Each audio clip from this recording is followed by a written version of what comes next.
Good afternoon, everybody, and thanks for tuning in. John Kelly, profiler here, and welcome. Today's show is going to be very interesting. Please stay with us, and it is short. It's a very short show. We're looking at the murder of Libby German and Abby Williams, and has a possible souvenir been found? That's the question. Today, we're going to be looking at BG and souvenirs, you know, and the most important part of this is for you to understand that whenever somebody who is a sexual kind of killer commits murder, usually they take a souvenir. They take something. It could be a piece of clothing, as was brought out in the trial yesterday. It could be a piece of jewelry. Okay, it could be anything at all that will remind them of the crime scene and create sexual excitement later on and have them relive the fantasy. And they do this for years. This goes on for years because they're so hypersexual. All right. So let's see if a souvenir has been found. And I'm talking about the unspent bullet. Okay. And that is very important because, as far as I'm concerned, when Bridge Guy grabbed Abby and Livy, I believe he cocked his gun or had it cocked and put the gun on them and told them down the hill. Now, keep in mind, if he cocked it, he's got one in the chamber. Later on, he gets them down to the kill zone.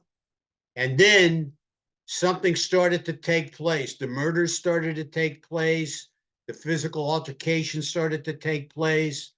Things started happening. And I think he got a little forgetful and forgot he had one in the chamber. So he cocks it again.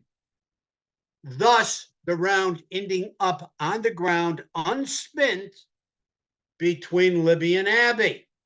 Okay? So now he does that again to scare them.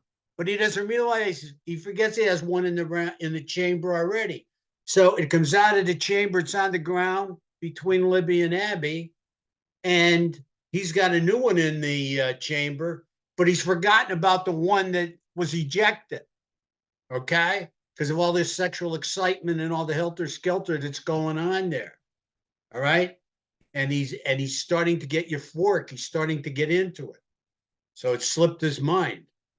And make no doubt about it, after he's done the deed, he isn't going to spend time hanging around the area, searching through the grass and the weeds for an unspent round. He wants his ass out of there real quick. Okay. And so I think you're going to find this interesting and how we hit on this before.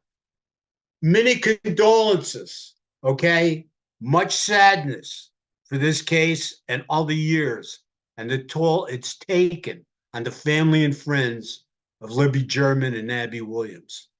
This has really been some pretty sad stuff, and it's been pretty sad for us too, because we have to relive it in different ways all the time, trying to figure out why Rich Guy did what he did. I have to tell you right now, Richard Allen is presumed totally innocent until proven guilty in a court of law. And that's a fact. So we've got to keep that out there. If you like what we're doing, please subscribe and comment. We love your subscriptions. Of course, we like your likes. And we can't thank you enough for your comments. Please let us know what you think, right, wrong, or indifferent. You're not going to hurt our feelings. Tell us what you think. We're trying to get you involved. We want to know what you think. We want to know how you feel, how you see things going. Okay, because this is very important stuff. All right.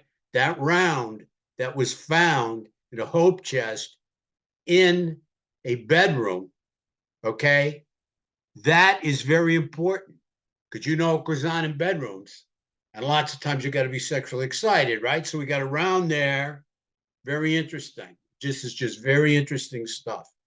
And again, Frank and Eddie will be talking and breaking this down with their thoughts, excuse me, from 4 years ago when we started to do this profile. We started to put this profile together on Bridge Guy.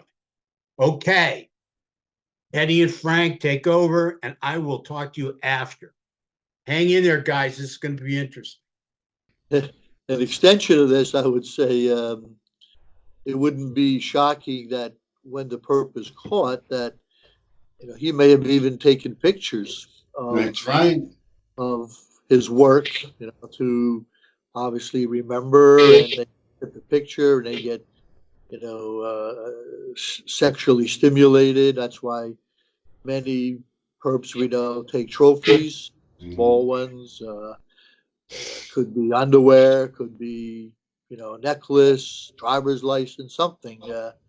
But they periodically go back and look at them and, have sexual fantasies and sexual thoughts, even, sexual activities. So when the perp is caught, I wouldn't be surprised if they find them. They usually are well hidden, and they don't keep them like on the desk, in their on their kitchen table. But um, yeah, so that would be more evidence of his primary sense, intake sense, being visual.